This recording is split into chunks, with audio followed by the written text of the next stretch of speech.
Yeah, the next one we were gonna check out was Between Earth and the End of Time. Now, this one, I glossed over this one a fair bit in the XON collection, but I've since done some research and it sounds interesting as hell. So, the worlds of Rodney Matthews. I did some research on Rodney Matthews, and he's apparently, yeah, like a conceptual fantasy and sci fi artist. Has been around for quite a long time, has mainly done album covers for people. As you can see, yeah, we got the music of Rick Wakeman, who was the keyboardist from Yes. Um, and yeah, I also found out he did like a little stop motion TV series with the late Jerry Anderson of Thunderbirds fame, called Traveler, Lavender you Castle. must decide. Oh, do I want to continue a previous session? No, I don't. I've never been here before. Oh, we're getting all fancy with the music. Oh, no. Okay. Integrated communications and entertainment. Hmm. There's definitely some Rick Wakeman keyboard. Yeah, we're probably going to get claimed on half these songs, but that's fine. Reality, dreams, fantasy. Where does one stop and the others begin? Your fantasies are integral to who you are. They affect how you perceive the world. Determines around whether or you. not you're a fetishist. What is natural becomes supernatural. Reality becomes hyper-real. Are you ready to leave what you know? Are you ready to journey to the end of time? Can I watch The Mummy first at least? Like, I did have... It's Sunday, but I had some stuff planned today. Okay, okay. Worlds of Rodney Matthews. Yeah, right. Oh! Get a little light bounce around everywhere. Oh, introduction and main menu. Yeah, I'm liking the, I might even turn the, that down a little bit. Yeah. 100% feel like we're gonna get claimed on the music. But yeah, for the kids who aren't aware of Yes, they were, yeah, a 60s, 70s prog rock band, and they're responsible for the song Roundabout, which was that meme from JoJo's Bizarre Adventure. Something goofy would be about to happen, things would freeze frame, and then, yeah, then Roundabout would start playing. Yeah, let's get the intro, I guess. Whoa, that seems to be running a little too fast, in my opinion. I hope you are ready for a Oh no, no. fantastic journey. Oh no, it's To 90s this date, goatsy. Rodney Matthews has been taking travelers on a voyage of pure imagination. You are in control of this journey. You are the traveler. I will simply act as your guide and occasionally bring you back to Earth. Follow the Remember, light from my butthole. as you travel, there is always a goal. One is to see and to learn. The other is more complex. Oh, we were just... Oh, fuck. Not every journey you make will be simple. For many years, wanderers such as you have tried to unlock the secret of the castle of Tanalorn. All have tried and failed. You may be just like the others, or you may be better. Those with tenacity will receive their rewards. As you travel to the end of time, keep in mind that there are 20 hidden clues to be discovered. You have found where the clue is buried when your cursor reveals Tanalorn. Collect this clue. Oh, okay, so At your any little time, you may hotspot that see shows the you clues the have thing. collected by clicking on the tablets. Each Oh, discovered you clue collect it will by be etched holding on the the shift ancient key and tablets. clicking. Some Okay. clues are vital, others merely confuse. Complete the phrase that unlocks the myth of time and discover the wealth of Tanalorn and your reward. You may attempt to complete the phrase, but keep in mind, just like success, failure too has its just rewards. Oh, On your okay. travels, you will hear the phrase, but can you remember? Traveler, it is time to start your journey. There is so much here to explore. Is he calling me a traveler because you're not allowed to call people people gypsies anymore? Is that what's going on? Oh, fuck. Rick Wakeman soundtrack just blaring off. Oh, if the guess is incorrect, there's a penalty. One of the words disappears, you have to get it back again. Doesn't necessarily go back to where you first got it. Okay, okay. Good luck. Good luck. Luck. Yeah, right. Good luck. Okay. Hello, I'm Rodney Matthews. There's I'm Rodney going to join you Matthews. on your Okay. journey. For a look at the creative Oh, I like process, that jumper or though, to mate. take a tour of my studio, click on My World. If you would rather meet Elric, or go in search of forever, try Other Worlds. I'll see you when you get there. Yeah, no worries, mate. Oh, we don't get any other options to click on. Oh, besides the quest tablet? No. Close that down. Seems like there's more options available up here. Yeah, let's check out the world of Rodney Matthews. Yeah, I did look him up. He is still alive at about Welcome 70. to my world. Yeah, The late world in which I 70s. create images of fantasy. I'd like to give you the opportunity to discover a little bit about myself and what led me to this sometimes bizarre field. By choosing personal history, you can find out about my background. Oh, I and didn't even have to influences. look him up on Wikipedia. I Get could have behind the just done it scenes, all in and game. I'll take Okay. you into my studio and into the beautiful scenery of Wales. You can even try your hand at putting together an illustration. Oh, yeah. I'm sure that's going to go down pretty well. Okay. I do love the fact that, yeah, Rick Wakeman is just rocking out on his little Casio keyboard, though. Alright, oh, not more Understand the goatsy. artist, you must understand the person, where he came from, how he grew up, what his influences were, how his work evolved. Yeah, this side of it will be interesting, I reckon, because, like, yeah, you look at some, like, fantasy artwork and you're like, where'd they get the idea for this? Some are pretty obvious, like, yeah, you know, Frank Frazetta's, like, I'm into Conan the Barbarian and, like, naked women. That's pretty basic influences there. Oh, we can sort of access these any time from the looks of that. Alright, we'll get the biography though. We'll learn about Rodney Matthews. How much an artist's work is affected by their environment is debatable. For an artist who incorporates so much of the natural world into his fantasy world, Rodney Matthews has had the good fortune to have been raised and lived in two of the most beautiful and picturesque corners of the British Isles, North Somerset and Wales. Bolton. Oh, we get some. Can we check some photos though? Oh yeah. Oh yeah, he's definitely lived in a nice part of the world before it got, like, you know, gentrified and all the other stuff. Yeah, and it's certainly Britain. So Bolton, North Somerset, is located south of the cities of Bristol and Bath, east of the Bristol Channel. To the west of the Mendip Hills, an area of small lakes around Cheddar Gorge. Oh, this is Cheddar Gorge, apparently. Yeah, certainly a gorge. Okay. Somerset wetlands, overlooked by the Glastonbury Tor. Oh, that's cool. Yeah, I do love the fact that there's still, like, old castles and stuff standing in the UK there. I do vaguely remember going to, yeah, we went to, like, Warwick Castle in the UK when we went.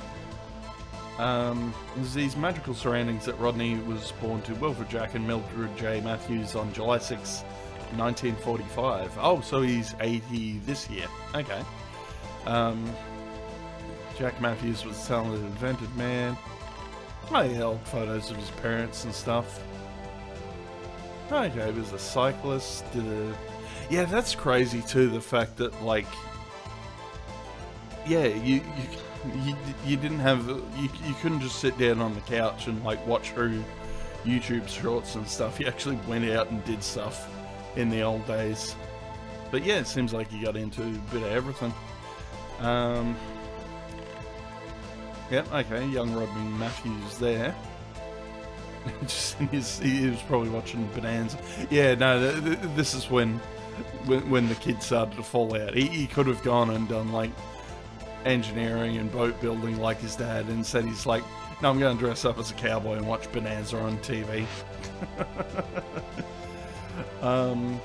Okay. Built a menagerie of squirrels, magpies, snakes, frogs. Okay. Hang on, what's that picture? Oh, it's like oh, that's a interesting looking spider. Yeah, righto. What else we got? During his school days, oh yeah, painting strange material and animals. Yeah, he definitely seemed to be like an arty farty guy, didn't he? Did some engineering and raw time work. You know, lost his fingers in accidents. He went to art college. Rodney was fortunate to have well-known English landscape painter Anthony Rotissier as a tutor. Rotissier's maxim, if you don't understand it, take it apart and look at the inside, left quite an impression on the budding artist. That's, yeah, okay. Apprenticeship in the merchandising department of an advertising agency. Oh, yes, stuff starting as an apprentice. I'm glad I never did that. Visualization, illustration, lettering, presentation, printing. Yep, spelt stuff. Is he still wearing the... He seems to have a particular taste in, like, you know, woolen jumpers. They created their own graphic design team in the 70s. Eventually got into fancy illustration. Oh, his son is named Yendor. Yeah, righto. Moved from Somerset and moved to Wales and had another kid in like 85. Okay, so the kids are around about my age. Yeah, fair enough. And you got a little farm. Edge of Snowdonia National Park. Continues to be inspired by abundant wildlife and stunning views. That's a pretty good view. Yeah, no, okay, cool. Yeah, influences, always good to learn. Oh, we get some video though. Was handy with a pencil as well. He used to draw images for me as a child and get me to complete them. He would start a simple drawing and I would have to make something of it. So that sharpened the talent somewhat. There's an expression, Jack of all trades, master of none, and his name was Jack, but he seemed to master most things he put his hands to. Oh, brother. Artistic influences. Hey, Hieronymus Bosch. Defo. Hey, you got a nice little full screen picky of. Is this? No, this isn't Garden of Earthly Delights, isn't it? This looks like another one. Oh, Jerome. This one's called. What was that? What? Okay, I wouldn't want some more information. Was Hieronymus Bosch called Jerome? Was that what's going on? Yeah, I don't know. Okay, what other pictures we got? Edmund Dulac. Yeah, okay. Arthur Rackham. Okay. Yeah, it definitely has a specific sort of taste, doesn't he? Max Ernst. Yeah, half of these I don't bloody know. Oh, yeah. No, it did seem like he's very influenced by psychedelic art from the 60s, so that's fair enough. Oh yeah, a bit of Japanese art as well, the old woodblock prints. I still have that sitting there. They apparently did a biography of Hokusai, the guy who did The Great Wave of Kanagawa, which I haven't watched yet. Yep, Walt Disney. What else we got? Rene Magritte. I did end up having a quick look at the stop-motion show he worked on in the late 90s, Lavender Castle. Had a bit of a Farscape vibe to it, if anything. Like, yeah, really detailed. And it was, like, really short episodes, too. Like, yeah, it does take a while to do stop-motion. Richard Dudd. Okay. But, yeah, no, they're up on YouTube if you want to check them out. Lavender Castle's the name of the show. What else we got? Influence of nature. Yeah. Yeah, no, I was having this discussion with Matey the other day, like... Oh, okay, we get a chat. When I'm out walking in the country, because I find that I can discover lots of things that are useful in my work, such as maybe a tree, or a root formation under a tree, or something which can be... He picked out a Welsh accent real quick, didn't he? Incorporated into a fantasy design. Yeah, okay. Oh, yeah, so you'd have, like, the gnarled old tree you go and see out in the bush, and then you integrate that in your artwork. That's actually pretty impressive, though. Like, that'd go straight in a bloody, D&D monster manual, 100%. Now, it's pretty good. A little bit of a shame we can't get this in high res. But, no, I was just saying that, I was talking about a picture that kind of epitomizes, soul versus soulless. Like, they showed two pictures of, like, a Tom and Jerry cartoon from back when it came out in, like, the 40s and 50s, and one from the modern day. And you could see the difference in the artwork. Like, the original guy had literally been outside and understood, like, how trees and stuff look in real life, whereas, like, the newer person didn't. And, yeah, it's a little crazy of, you know, like, yeah, just go outside and touch grass, kids. You might learn a little bit more about art. Yeah, you go and experience life and draw from that influence instead of bloody just copying someone else. That'd be the best way to sum it up. Alphonse Mouchard, okay. So that's all his influences. We keep going back to the other stuff. Early work, though. That is early work. Okay, not until 1974 he developed a working relationship with Big O posters as work came into prominence. Oh yeah, that was a big thing too. Yeah, God, I miss posters. Yeah, it's kind of changed nowadays. I used to have, like, I always used to have, like, shit tons of posters on my walls. I don't do it as much these days because they tend to, like, fall down and break and stuff. But, yeah, as a kid I had big ones for, like, the front cover of Doom, front cover of, like, Duke Nukem 3D. Didn't have many band posters. I know, like, kids had, like, Linkin Park and Limp Bizkit covering their walls. But it's sort of changed nowadays, hasn't it? It's like you just get, like, fancy looking. I know disc plates are definitely, a lot of people have been grabbing those, expensive as they are. Inhospitable, windswept. He says inspirational. It is time for you to choose where to go. Oh, okay. There are two hotspots. Oh, that's the other hotspot. Go for a walk on the countryside or look at the studio. This is a nice looking studio though. Can we actually have a look at some of his artwork though? I'd like to see his artwork if anything. Oh, okay, so we can just go to one directly from here? Yeah, right. No, that's pretty cool. Oh, they even put some, like, little sound effects over it and stuff. Yeah, no, I do, like, yeah, I've mentioned that before. I do enjoy looking at a bit of art. It's a shame it's just, like, yeah, on, like, a low-res bloody CD from the 90s. I love looking at, like, high-res stuff. I'd love to be able to find somewhere online that's got, like, yeah, high-res prints of specific artwork without having to pay for it, obviously. But yeah, no, I definitely haven't been to the museum for quite a while either. You are brave. Oh, sorry, not the museum, the National Gallery of Victoria in the city. Just haven't. Yeah, I don't normally read up and figure out what's actually coming out. You may see with new I haven't been, yeah, last thing I went and saw at the gallery was Hokusai, which is like nearly 10 years ago. It is up to It's been a while. Okay, calendars and posters. Yeah, it'd be cool to get a calendar. In 1978, Wizardry and Wild Romance.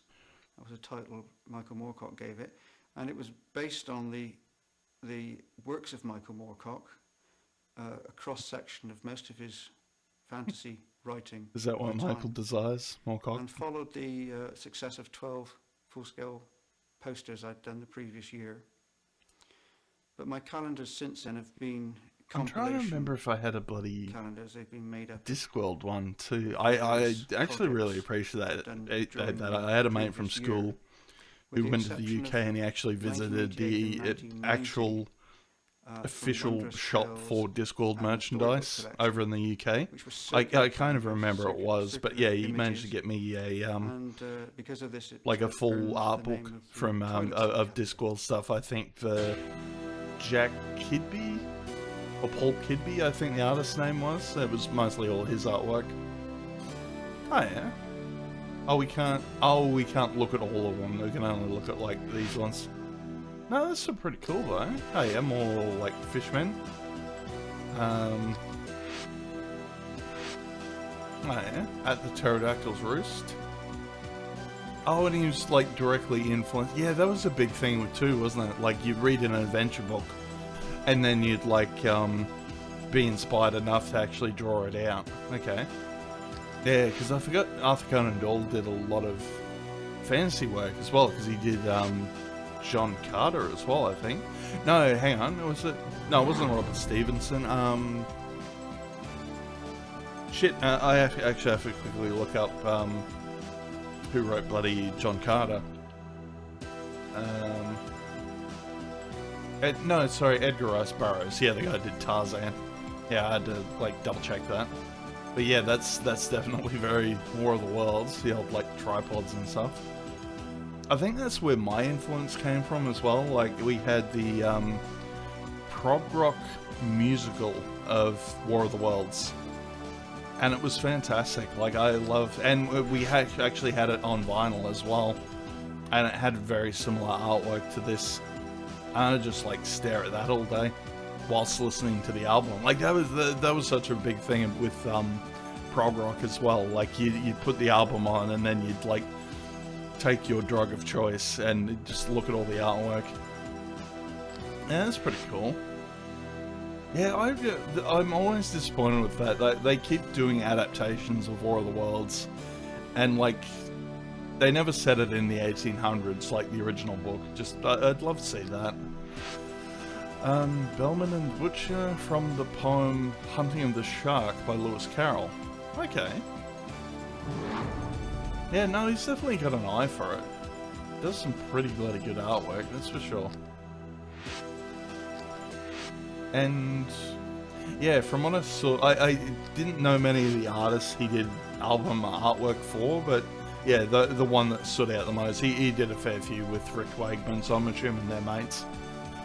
The Duffel Puds Made Happy from the book Voyage of the Dawn Treader by C.S. Lewis. Okay. I actually was gonna watch through those. Yeah, so they did the Narnia books as movies like a little while back, but I remember the BBC did mini-series of them in the 80s, and they did, yeah, I think it was Silverchair, Voyage of the Dawn Treader, and Lion Witch and the Wardrobe, and I'm gonna watch those. They were also on YouTube. Yeah. I'm trying to, yeah, it's been that long since I've read Voyage of the Dawn Treader. I don't remember these guys in particular.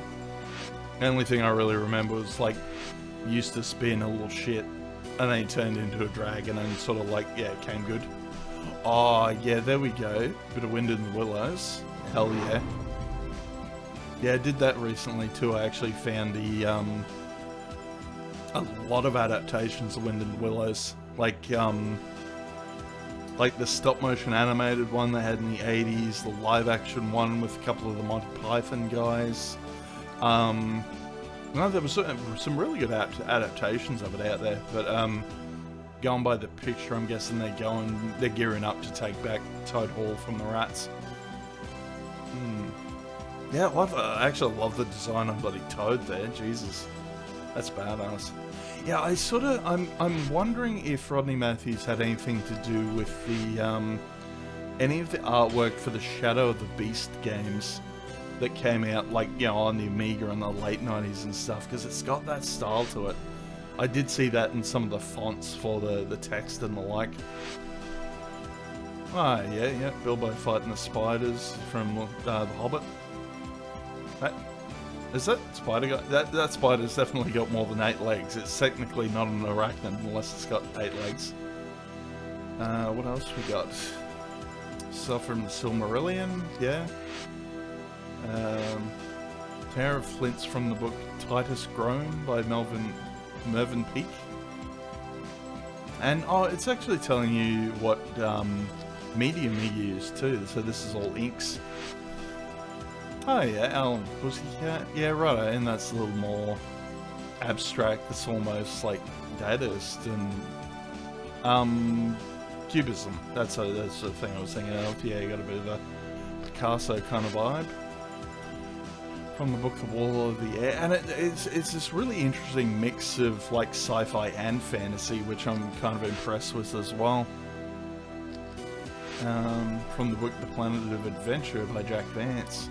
Yeah, there's nearly even like a Mobius influence going on here. Like, yeah, I believe Mobius, the artist Mobius, John Gerard, was probably a little bit older than Rodney Matthews. He died like about 10 years earlier. I actually have to check out to see if Alejandro Jodorowsky's still alive, because he's getting on. Alright, now we got all that. What other stuff? No, can we... Okay, we can thankfully skip all this. Logos and alphabets? The Last Homely House. Yeah, It's one right. of my favourite drawings, not only because it was inspired by the writings of Tolkien, but also because it has the flavour, if not the actual look, of my own home in Wales. I like this image so much that although it was drawn from my 1988 calendar from Wondrous Tales... Yeah, that looks like a town you'd get in, like, Heroes of Might and Magic. I like that. When I started designing book and record covers, I discovered after a while that people were putting unsympathetic typefaces on my designs, and this upset me a bit. And so I decided they kept putting Comic Sans on my artwork, and I had to punch them. Typefaces, which I didn't find difficult because I'd learnt the principles of type design in the advertising agency I'd worked at previously. And in fact, my very first job straight out of art college was to write the other artists' names on a label in different typefaces, which was then attached to their T-squares. Yeah, right. Oh, yeah. Oh, you can build your own logo. Yeah, right. No, I just, yeah, I was thinking back to... I remember Songs of Conquest actually had really good pixel artwork in this kind of style as well. I've got to go back to that, because yeah, it really did seem like I know it was early access to start with, but it did seem like, yeah, a Heroes Might and Magic killer. Village Sing Records. No, that was the other point I was trying to make. Yeah, like, Thingo, you, yeah, they would commission artists to do artwork on record covers, because they're obviously that much bigger than like a CD jewel case and stuff like that. So you could definitely, yeah, you could obviously put in a lot more detail on a record album cover. Oh, in a nutshell, these 5 alphabets define the growth of the Matthews style. Based on the work you've seen, can you attach the correct name and date to each alphabet? Runic, Topple, Celt, Windsweep, Egg. No, I'm good. Don't really feel like playing that stuff. Build your own logo. Go back to Other Worlds. There's something else I want to look at. Oh yeah, music. Yeah, maybe. Oh no, I might avoid music. Traveler, you can read. We're probably going to get claimed like often enough with everything else that's going on. From below were rising oddly wrought vessels, something like ships, but with huge round Can I offer you an wheels egg in at these the trying sides, times? Hey, hey, like the matey. wheels of water clocks he had seen once at Picarade. Colored smoke issued from chimneys mounted on their decks, which swarmed with huge birds dressed in human clothing. I'm alive. These birds Always a had good thing to be. multicolored plumage, curved beaks, and they held swords in their claws. Yeah, we're looking at something about, yeah, we're looking at a multimedia CD in regards to a guy called Rodney Matthews, who was like a fantasy sci-fi artist back in the An day. image or a fragment? The artist And can it tell was you also what he apparently sees, mates with but Rick cannot tell you Wakeman, the how he keyboardist sees. from Yes. Listen, read, and try to see for yourself. No, I don't want to do. I just want to look at some more artwork. I'm sitting there, tired of sitting there looking at bloody Goatsy. Here we go. Children's books, science fiction, fantasy books. All right. I like illustrating children's Learn a bit books more myself. about that I'll have stuff. a I look 100% at want that jumper though. I don't look down on designing for children because I Yeah, feel we got they- winter they coming up. That'd be a understand good fantasy winter very jumper. well. I have a couple of children and I can bounce ideas off them and see where I'm going. Okay. Yendor, the Journey of a Junior Adventurer. The children's book called Yendor came about in a rather unusual way, in that I produced the whole amount of the illustrations for it in advance, and then turned to a friend of mine who was not actually a writer but a musician and said, Graham Smith, his name, do you think you could write a story around these images? Yeah, right. That's the artwork you're going with? Yeah, okay. It's got a bit of a thief and the cobbler kind of vibe to it, that one. Is that literally the only book we can look at though? A field guide to the nasties. Oh, maybe you didn't work on that many books. Field Guide to Nasties is a project I started in 1977. It's still unfinished because I just do a bit to it now and again in time permitting.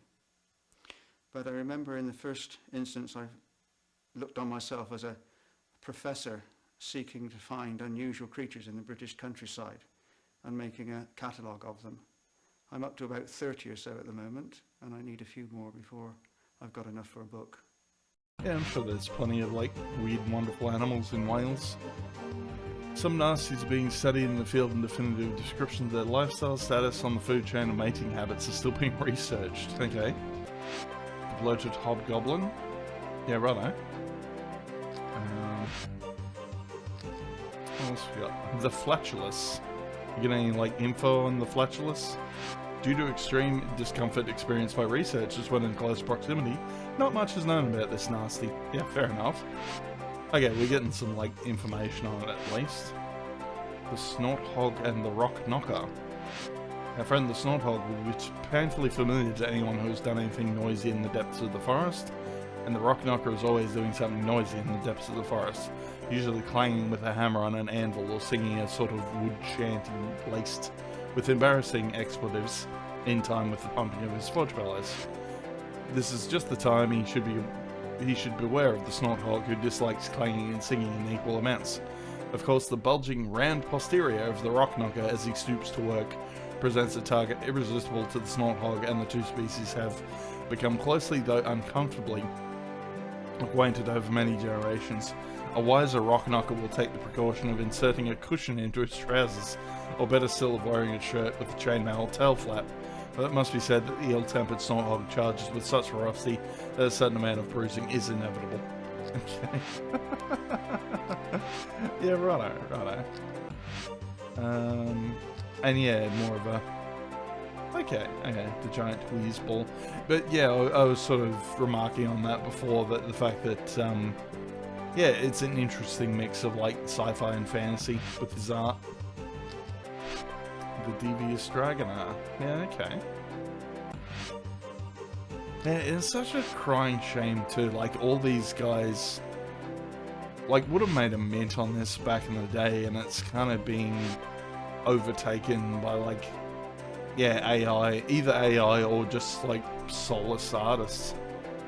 It's just a bit of a crying shame, because this evokes a hell of a lot more in me than a lot of artwork I see these days.